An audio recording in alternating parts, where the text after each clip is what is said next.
Hey guys, how's it going? This is Watch, and in this video we'll be doing a direct hands-on comparison between the Sony Smartwatch 3 and the Pebble Steel. Now, both of these two smartwatches are pretty unique in a lot of different ways. Uniquely, the Pebble is the only smartwatch that's available right now that's both cross-compatible with both iOS and Android, and the Sony Smartwatch 3 is the latest and greatest Android Wear devices that you can get out there. So if you're interested in either of these two smartwatches, let's go ahead and take a look and see which one comes out on top.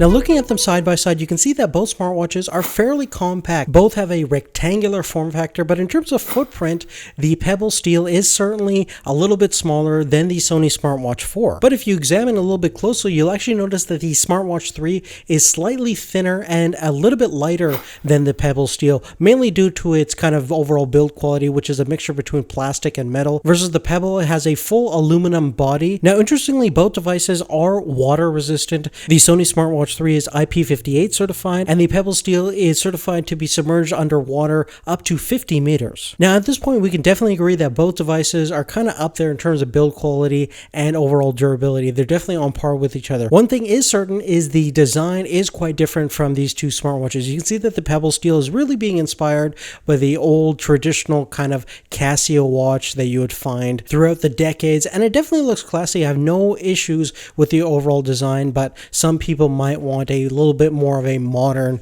and contemporary looking design, and I do like the fact that the Sony Smartwatch 3 definitely utilizes a more cleaner, minimalistic kind of modern design, but you really can't fault it too much for that. And again, personal taste is going to play a huge factor when choosing your wearable device, but I think both of these are really quite neutral in most regards. You're just going to have to pick one over the other based on your preferences. Now, since you're going to be actually putting these things onto your wrist, comfortability and usability is going to be a huge factor in choosing the right smartwatch. And in both cases, they're pretty comfortable. One thing to be said is that the new Smartwatch 3 is definitely extremely comfortable. They've actually opted to use a kind of modular wristband system, so you can actually separate the whole smartwatch component, the whole computer aspect of it, away from the wrist and get a whole bunch of different bands. Unfortunately, it doesn't use universal bands. You have to get the ones from Sony. But the soft touch water resistant bands that Sony has implemented in the Smartwatch 3 is very comfortable. It feels really nice in the wrist. You can wear this thing for hours and hours, perhaps even days on end, and never feel any kind of irritation or anything. Now, the Pebble opts for a more traditional band system, which is nice because you can get a plethora of different styles and configurations, so you can really choose to your comfort level and to your style level, which is really quite excellent. The band that comes stock with the Pebble Steel that I have is a standard leather strap, which is certainly definitely not bad. It's fairly comfortable in terms of most hours of usage, just not as comfortable as the standard band that comes on the Smartwatch 3. Now, taking a look at some of the technical specifications, you'll see a trend of the Pebble kind of using a more simplified philosophy of the whole smartwatch model. In terms of display, it only has a 1.26-inch display that has a native resolution of 144 by 168 pixels, and it is using a e-ink monochromatic display, which is more or less black and white. It does have a LED backlight, so if you're in darkly lit conditions, you do have that assistance. One big advantage of e-ink is, number one, power savings, and in terms of battery life, it is a monster of a difference. We'll get to that in a second. But another big benefit of e-ink is that it is extremely versatile in any viewing circumstance. So you could be outside and you could view everything without needing a backlight. You could be inside and have no problem seeing that display. So definitely a very versatile and a smart choice of using an e-ink display, opposed to an LCD display that you would find in most modern smartwatches, such as in the Sony Smartwatch 3, which has a 1.6 LCD display that has a much higher resolution of 320 by 320, and it is also a touchscreen display. So the primary way of interacting with the device is through the touch interface.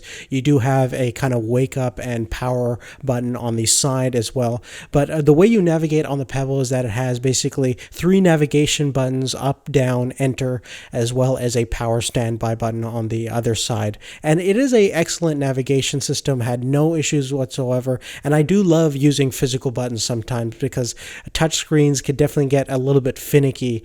And although Android Wear that's running on the new Smartwatch 3 does a pretty good job in terms of overall voice commands and navigation, sometimes it's nice to have physical inputs to get through the menu systems. Now, in terms of sensors, you'll notice that they overlap quite a bit. Both of them have 3-dimensional accelerometers and gyroscopes. They both have compass, light sensor, ambient light sensor, so they can dynamically turn on the backlight if needed. Additionally, the Pebble Steel also has sleep tracking capabilities with certain kinds of apps, so you can basically track your sleep. Although I would have to admit that it might get a little bit awkward wearing a watch when you're trying to get to sleep. Now, unfortunately, both of these smartwatches don't have heart rate monitors, but they do have pedometers, so it can track your day-to-day walking and running activity, as well as a plethora of health-related apps in both of their app stores. Looking at connectivity, again, they're quite similar. They're both using a Bluetooth 4.0 to interface with your smartphones. And the big thing over here is going to be compatibility, because one thing that the Pebble offers that pretty much most modern smartwatches don't offer right now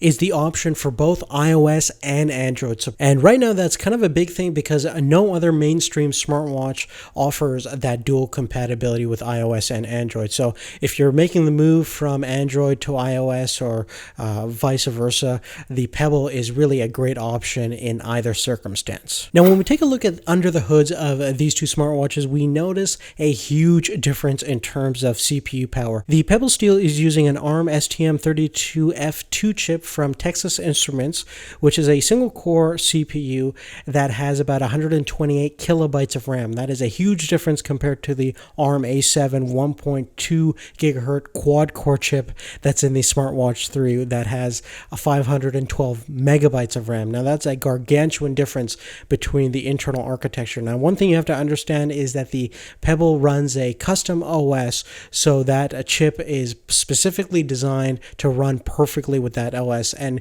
the user experience and the overall fluidity of the OS is excellent. Never had any issues with freezing or any complaints of it being slow or anything like that. Now, obviously, the Android Wear is definitely much more CPU intensive of an operating system. You can do certainly a lot more graphically impressive things with it, and potentially down the road there'll be other applications that really take advantage of the horsepower of what the Sony Smartwatch can offer. But at the moment, there's not a massive difference between the two. Now, obviously, potential capabilities aside, in terms of notification speed and things like that, and overall responsiveness, I think overall the Sony Smartwatch 3 definitely gets my notifications a little bit faster than what I find on the Pebble, as well as catching weather and things like that.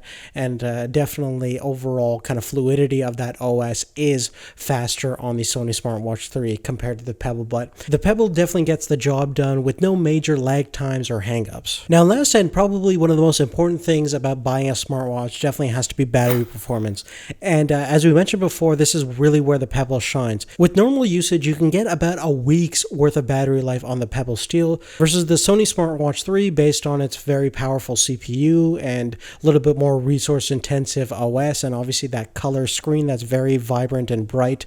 You can manage about 2 to 3 days based on your usage, and typically I get about 2 to 2.5 days on average, and based on my same usage I get about a week's worth of battery life on the Pebble Steel, which is so impressive. It tells you that really sometimes simpler is better, especially if you're not the person to charge your device every now and then. And speaking of charging, I really do like the way you charge the Pebble, basically with that nice magnetic latch, and charging the whole device from 0 to 100 only takes a few hours, and it's the same case on the Smartwatch 3. But overall, I do have to say that both smartwatches definitely offer a unique kind of perspective on what a smartwatch is, whether it be kind of an endurance, a simplified notification kind of computer that's tied towards your cell phone and can basically do only a couple of things. And obviously you have these smartwatches that are coming out right now that can do a whole bunch of things. If you thought the Sony Smartwatch is powerful,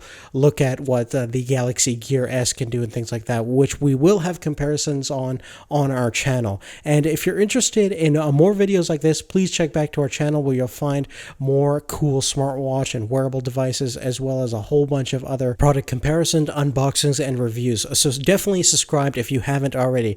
And if you like the video, please make sure to give us a thumbs up. Thanks again for watching. We'll see you later. Take care.